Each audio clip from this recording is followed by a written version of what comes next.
Welcome back, everybody. Dr. Lisa Lippman is here, and she's going to tell us about foods that are harmful to our pets. That's right. And other things, household things, yes, right? lots of things here, and this is by no means an extensive list, but we will start from here and kind of work our way down. Okay. So the first thing that you see on the table there are muffins and peanut butter. And Yes. the reason that that's there is because I want to talk about xylitol. So xylitol, Xylitol, is a sugar substitute that pets don't recognize as fake sugar, and they can get really low blood sugar from it, and it's very dangerous. And it is in baking goods, it's in diet peanut butters, it's in toothpaste, it's in gum, it's in like everything. So you really just have to make sure that you check everything for it.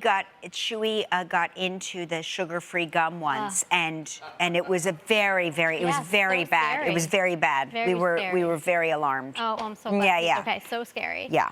Okay, well, moving on, so then we've got macadamia nuts. Okay. And the macadamia nuts are sort of a neurotoxin, so they can make the pets walk like they're drunk, and so it's it's very treatable if we get to it, but it's something you really just don't want to have around them and have them get into it. That's a shame because they're delicious. They're so good. Just keep them high up, out of paw's reach. Grapes are the worst, right? Grapes, raisins, currants, so anything in the grape family can cause kidney failure in dogs, and so again, not something we want to feed them.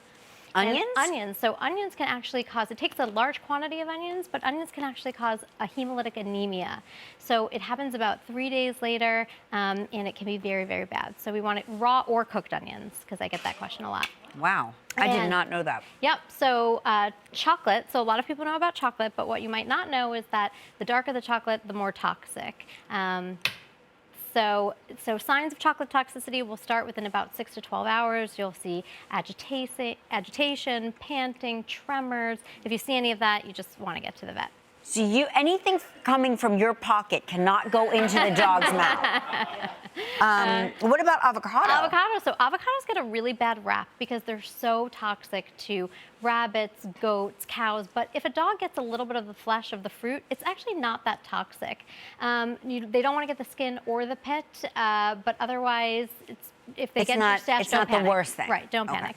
Ice. So every year there's this rumor that ice can kill dogs. There could be nothing further from the truth. I give them to my own dog. We call them water cookies. Yes, my dog loves if I put ice in her water bowl. It's the only way she'll drink it. If I was as amused with ice, I would be in good shape. What about candles and essential oils? Candles and essential oils can be also really confusing, and where the real danger lies is if they ingest them. So if you have an active diffuser like this, where the droplets can get on their fur, they walk through it, they ingest any of it, that's where the real danger comes from. I see. And candles they can release what's called volatile organic compounds. So they can be respiratory irritants.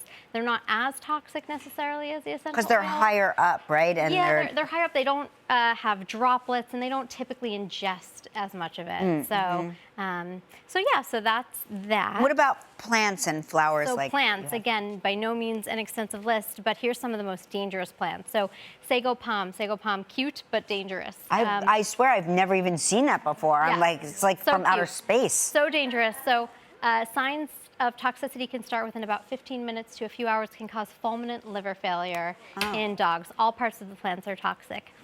Tulips are so pretty. It's spring.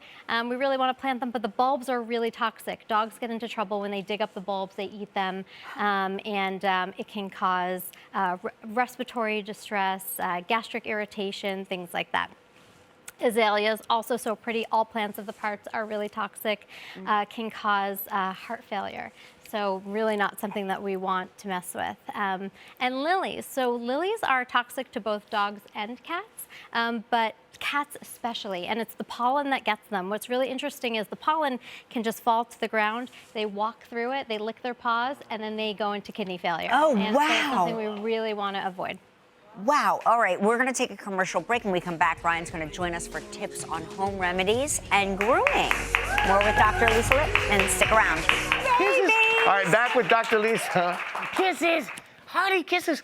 some home remedies. Tell us about those. Home remedies. So I'm a big fan of home remedies. I love empowering pet parents to do something at home while we're doing treatment ourselves. So a few things here. So air purifier, humidifier. I love this for my dogs and cats that have upper respiratory conditions. If you don't have a humidifier, don't worry about it. You can put them in the shower, in the bathroom, turn the shower on really hot, let the steam run over them for about 5 minutes. About 5 minutes, 2 to 3 times a day. Okay.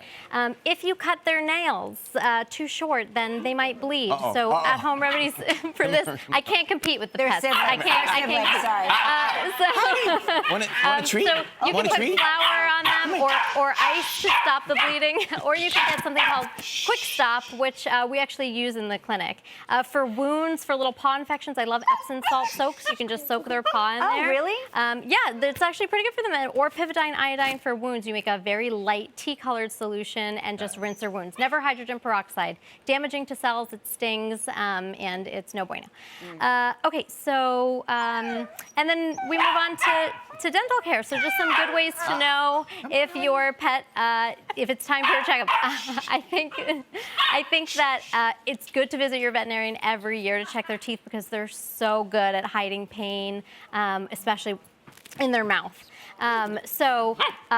Ways you can brush, and I know as a pet parent it's really hard to brush, so if you can't do that, then there are these cute little finger things that you can use, or the dental chews. If you can't do that, then gauze or paper towel is great too, because the rubbing action is really what matters the most. Great. These are good. And then some grooming stuff. You guys are busy down there. No. I'm listening. So, grooming stuff. So, no, easy, grooming honey, is just easy. a great way to do a physical exam on your dog. So you can check their skin for any fleas, ticks, masses, skin infections, and hopefully they like it. So can't recommend that enough. Well, they love this segment. They're very into it. I love you guys. Thanks, Dr. Lisa. These puppies are from Social Teas, available for adoption. Hey, I'm talking about you guys. Wait, we're getting you a home. For more information on these, go to our website, kellyandryan.com. We'll be right back. And thank you for that. Sorry.